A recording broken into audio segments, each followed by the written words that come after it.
Merci.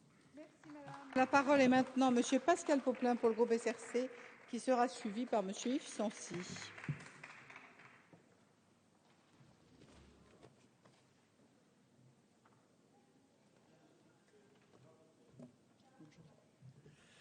Madame la Présidente, Madame la Garde des Sceaux, Monsieur le Ministre, Madame, Monsieur le rapporteur, mes chers collègues, en décidant de franchir une nouvelle étape dans le combat contre la fraude fiscale et la grande délinquance économique et financière, la majorité a fait le choix de la cohérence. Les deux projets de loi à l'ordre du jour de nos débats ne traduisent pas en effet une intention isolée. Ils sont la déclinaison de deux ambitions fortes que nous portons pour la France.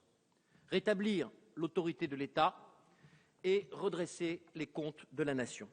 Ces objectifs sont tout aussi indispensables que titanesques après une décennie de fiasco.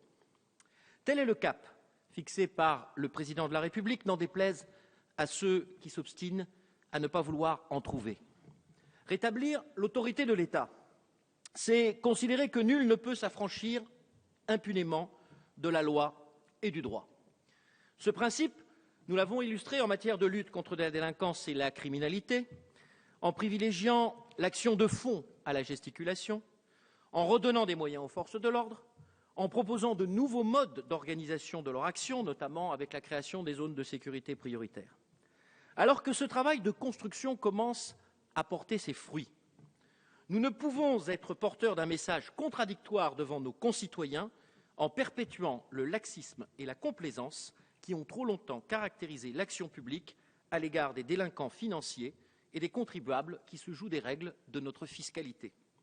Doter l'État d'un nouvel arsenal légal permettant de mieux détecter et combattre ce type d'agissement frauduleux, alourdir les sanctions et le régime répressif à l'encontre de ceux qui se rendent coupables de tels actes, c'est avant tout une question de justice et d'équité vis-à-vis de tous les Français.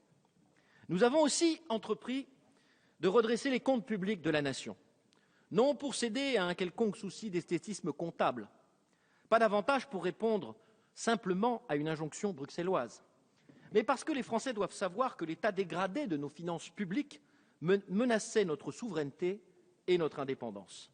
Pour échapper au sort qui frappe certains de nos voisins, pour cesser de faire porter sur les épaules des générations futures le fardeau des erreurs du passé et de l'inaction, nous avons entrepris un effort sans précédent, mobilisé tous les leviers permettant de remettre notre pays à flot, en appelant principalement ceux de nos concitoyens qui pouvaient le plus à participer à cette exigence de redressement.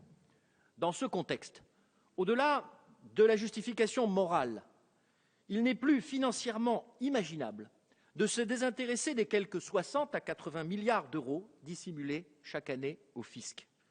En contribuant au recul des phénomènes de fraude fiscale, par la force dissuasive de la sanction et par le renforcement des moyens d'investigation, en introduisant de nouveaux mécanismes facilitant le recouvrement des créances publiques, les projets de loi que nous examinons aujourd'hui répondent donc à un impératif d'efficacité budgétaire dont nous serions bien mal inspirés de nous passer.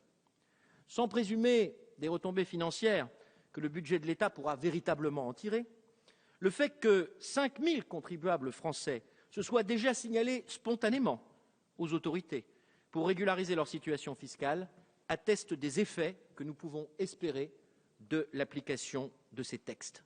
La lutte contre la fraude fiscale ne dépend cependant pas que de notre détermination. Lorsque le président de la République a esquissé les lignes d'une plus grande exigence de coopération à l'échelle internationale et européenne sur la question de la fraude et de l'évasion fiscale, ceux qui y avaient toujours renoncé l'ont moqué. L'idée de cette collaboration renforcée a pourtant cheminé dans les esprits, cela a été rappelé. Certes, le contexte y est pour beaucoup. Aucun État ne pouvant plus aujourd'hui, en regardant de côté, se priver d'un tel puits de ressources. Mais l'initiative, l'impulsion de la France, donnée par le chef de l'État dans ce combat, ont très largement contribué à mettre ces thématiques à l'ordre du jour du dernier Conseil européen et du G8.